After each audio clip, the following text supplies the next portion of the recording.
Ariel Helwani in Las Vegas for UFC 141 alongside Jon Fitch, who meets Johny Hendricks this Friday night live on pay-per-view.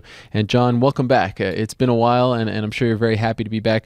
First things first, just want to talk to you. It's an interesting spot that you're in. You're in the third most important fight on the card, I guess you could say, in terms of the way they've been laid out, yet not at the media workouts, not at the press conference. There are only two fights sort of being promoted heavily. Does that bother you at all, considering all that you've done as of late? No, I mean, my bottom line is I'm here to fight. I want to fight, and that's all I really care about. If I don't go to the extra interviews and stuff like that, it doesn't really bother me. I'm just excited to be back and be back in the flow and back in the vibe and get to see the fans and be back in a UFC and fight again. It's been too much of a layoff. I hate downtime, and I'm even enjoying like the interview process and the picture taking and all that stuff. I'm actually in a much better mood than I normally am. Now, obviously, the last time we saw you was in February. That was when you fought to a draw against BJ Penn. Since then, you've battled injuries, surgery, and whatnot. When you were sort of, coming out of surgery, you tweeted pictures of yourself in bed. You couldn't do much. You had the big cast on and whatnot. Could you even think of this? Did this feel like such an afterthought where you couldn't even imagine, coming back this year, or was that what sort of drove you to come back? It was really all I could think about. It was, getting back as soon as possible. And I mean, if you paid attention and followed my Twitter, I was trying to pick fights as much as I could throughout the summer just because I wanted to get back in action as soon as I could. I think, the UFC went out of their way and spent a lot of extra money that they didn't need to help make sure that my shoulder was repaired and taken care of. And I think that's one of the reasons why they had me wait a little extra longer to make sure that their investment would actually pay off. So, it's frustrating to be out, but I'm back now and I'm back to get to work and back to get my title. That's interesting because I guess we in the media like to sort of paint this picture that you and the UFC don't really get along, yet you say that they went out of their way to help you out and to really, go above and beyond to take care of you while you were, recovering and whatnot. So was that something that you asked them to do? Was that something that they did on their own? Was that part of the health insurance process? No, I mean, the way it went down is they're responsible for any injuries that take place in the fights. And, that means that I could have gone off and found my own shoulder doctor, done my own stuff, and they just would have paid for the insurance for later. But they went out of their way, found me a great shoulder doctor in LA. They flew me down there, put me up in a hotel. They went far out of their way to make sure that I was taken care of. And that's very appreciated. And I think it helped a great deal with my recovery and getting me back as sooner. And we have a good relationship. I love the UFC. I love being here. I advocate speaking out how I think the sport should go. Whether they agree with me or not, or I agree with them, it doesn't really matter. I mean, you can have disagreements in a family and still be a family. But for me, it's, I want to make sure we stay true to the sport, and I don't want to see us become pro wrestling because I hate pro wrestling. I was betrayed by pro wrestling when I was a child, and I don't want to be doing that to some other kid now who's watching fights and UFC fights and watching me and other guys and thinking that it's real. I want to make sure that it's real. How were you betrayed by pro wrestling? Well, when I went to my first wrestling practice in the 4th grade, I found out that pro wrestling was fake. And that was the worst ultimate betrayal I could have ever encountered in my life at that time. And since then, cold turkey, shut them off. Shut it off. Threw all my wrestling stuff away like that day. Wow. I was just over it. Now, why do you think that MMA could be becoming pro wrestling, or at least perceived that way? Because I want to make sure that it stays a sport, and the sports are about who wins, who's the best at what they do, and this is about fighting and who's the best at the fight. UFC 1 was about the Gracies demonstrating that Brazilian Jiu-Jitsu was the best style for fighting. Well, now everybody learned that, and then they learned a lot of other styles, and now it's about games and individuals' games in the fight game, and not so much just one style. Like Bruce Lee said, there's no one best martial art. It's got to be mixed all together. So now you have guys who've mixed it all together. Now it's about games, each individual's game, and how they can put their game forward and use their game and their skill sets to win fights. And I want to make sure that it stays true to that, because that's real to me. Just setting up two random guys off the street because it's exciting because they punch each other a lot, it doesn't make sense to me. It's not a real fight to me. I want to see the best guys, the best games up against each other.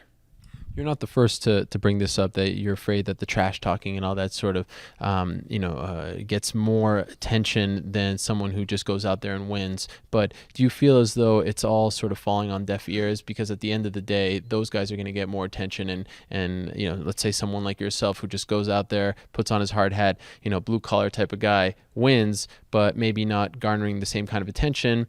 At the end of the day, there aren't enough of you out there to really change the way things are going. I think on a long enough timeline, there will be enough of us. There's enough fighters now who are developing those skill sets to win and keep winning and do well.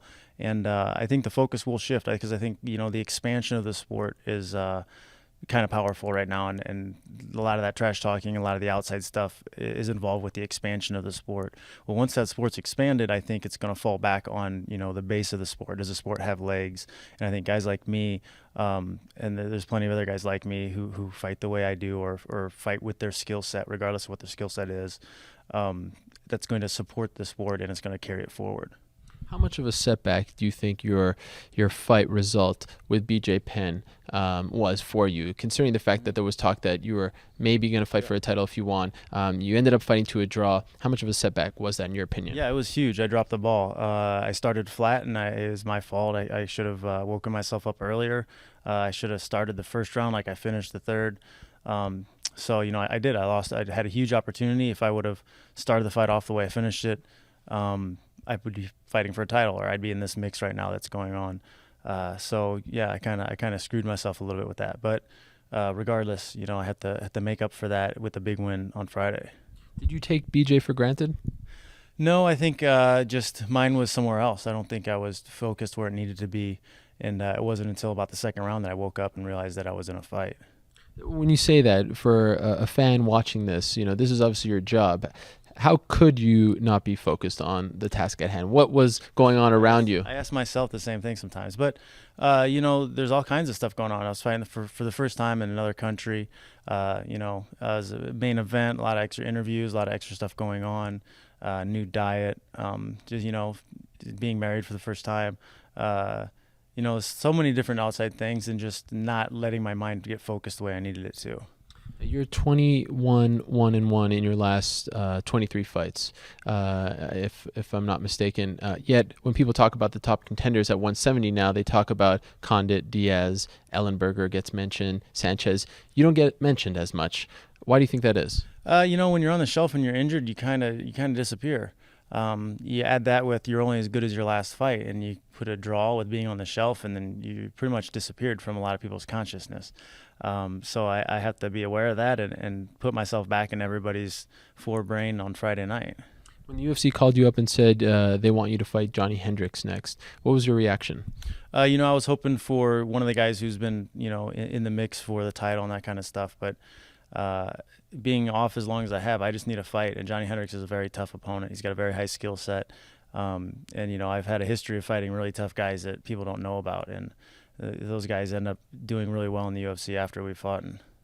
Johny Hendricks may not be as big a name as some of the other guys we just mentioned, but could he be, in your opinion, just what the doctor ordered, in the sense that he is a great wrestler and he will maybe take you out of your comfort zone, and maybe then you could show off your striking. Maybe then something emphatic could happen where you do something a little more flashy than you've been used to doing, especially in your last couple fights. Well, I think the most important thing is that he's a tough opponent, and he's somebody who's going to come forward and he's going to fight. I don't see him giving up or being content with not being finished as a result of a fight. I think he's going to fight to win. Have you been impressed with what he's done as of late? He's done very well, and I think he would fight very well against any of the top guys they're talking about title contention right now. I think he could beat Condit. I think he could beat Diaz. Do you sometimes sit back and think that in other sports, most sports, team sports, basketball, baseball, football, you're not really judged based on how you perform? At the end of the day, if you win, you keep winning, you get the championship. Other than, say, MMA, boxing, maybe figure skating and gymnastics, those are the only ones where performance really goes into whether or not you become a champion. Does that bug you? A little bit. I think it's a little obscene because it's a fight, and a fight is a fight. If you win the fight, you win. If you lose, you lose. I think style points, they go so far, but it shouldn't rule the whole day. To me, a beautiful loser is still a loser. You got beat up. If you lost, you got beat up. when I fought GSP and I lost, I got beat up. Like, it doesn't matter how much people loved watching you get beat up. If you lost, you got beat up. That's the end of the story, and that's as far as it goes. So, I mean, I don't really understand the whole, loving guys who get beat up well. That said, though, do you need a finish on Friday night in order to cement yourself? For myself, I need one. I'm very frustrated with myself and the way I've been, my performance has gone, and I've been working a lot with Dave Camarillo and my striking coach and tweaking a lot of things, and we've had a lot of time to kind of sit back and refocus and kind of redo some things. How's that working, by the way, since Dave left AKA? How do you work with him yet still remain a part of that team? Dave has he left the business side of AKA the gym. A lot of us on the team still travel to his gym in San Jose and train with him. So it actually kind of worked out a little bit better because I have a lot of kind of private time with him, and we're able to really brainstorm and focus on me. Have you laid out what kind of path you need to take if you, of course, beat Johny Hendricks, who you think you need to fight, or how many fights away you think you are from fighting for the title again? I've learned a while ago not to try to do any kind of MMA math with figuring those things out. I just need to go out. I need to smash Johny Hendricks. I need to put on a great performance. I need to put him away. I need to finish him. And then from there, we'll take it from there. And it also seems, I just read a great feature on you in Fight Magazine, that you stopped caring about what people think of you. That you never really cared, but I vocally put it out there. Now I'm saying that I don't care, so people know that I don't care. Why all of a sudden do you feel the need to tell us this? No, I just, I think, before you had to be on eggshells because you want to, be fan friendly or whatever. And I mean, when it comes down to it, I know who my fans are, and they love me and I love them. And I always put out extra effort to make sure my fans are taken care of. I'm the one who's signing autographs at the fan expos when the doors are closed and security are throwing people out. I'm still there an hour after. So like, I don't care if you're just some loser on the internet who I've never met, who doesn't have a real name, who doesn't come to any of the shows and probably doesn't even pay for the pay-per-views. So I don't really care to cater to you. Two last things. In December of 2009, I saw a great documentary about you and your road to UFC 87 called Such Great Heights. We still haven't seen it released to the public. When is this coming out? Yeah, well, we had issues. We spent about a year trying to get, an agreement so that we could use a couple minutes of UFC footage in the film, but we couldn't. So they had to redo it and redo the audio. So they had to take some time to get more money so they could re-edit it and redo the audio. And then once they did that, now they're trying to shop it around, and we're hoping to get a distributor involved, and I'm hoping 2012 will be the year. All right, and final question. I'm a big fan of your video blogs and your narration skills. Will we see any video blogs this week leading up to UFC 141? I lost my camera this summer a little bit ago, so I'm waiting to get another camera, and there'll be more video blogs for sure. I just been kind of stifled. Plus, with training, being back in the gym, not having the extra time to kind of sit around and edit and goof around with that stuff. I've been really focused on training and excelling and getting my fight game where it needs to be.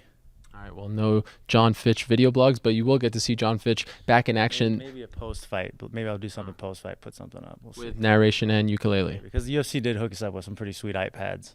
So you can't really film on that, can you? No, oh, you can. Yeah, it's got the film setting on it, so I can do that, and we'll see.